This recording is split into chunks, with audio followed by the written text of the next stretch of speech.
complete సపోర్ట్గా ఇతను జర్నలిస్టా నాకు నిన్నేదో ఏదో ఏదో ఫ్లైర్ వచ్చింది ఒకటి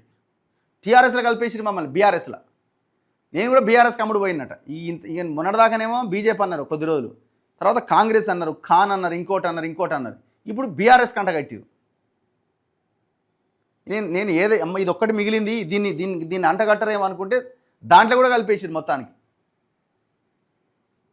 ఇగో కేటీఆర్ పక్కన పెట్టిరు నా ఫోటో ఇది ఎంత అన్యాయమా ఇది కేటీఆర్ పక్కన పెట్టిరు నా ఫోటో ఇలా కలిపేసిరు నన్ను కూడా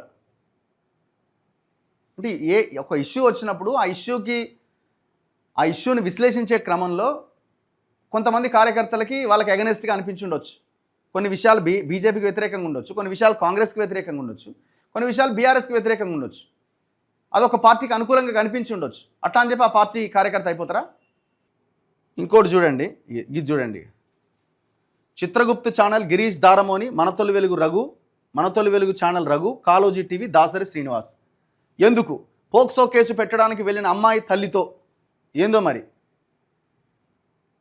వీళ్ళు ముగ్గురు పేట్ బషీరాబాద్ పోలీస్ స్టేషన్కి ఎందుకు వెళ్ళారు ఆ అమ్మాయి తల్లితో వీళ్ళు ముగ్గురు ఎందుకు వెళ్ళారు బండి సంజయ్ మీద నిత్యం దుష్ప్రచారం చేస్తే ఈ ముగ్గురినే అమ్మాయి తల్లి ఎందుకు తీసుకెళ్ళింది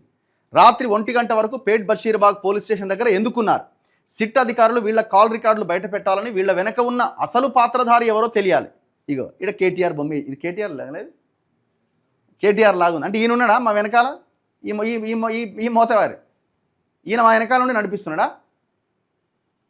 ఆయన ఏం చెప్పాలి ఇక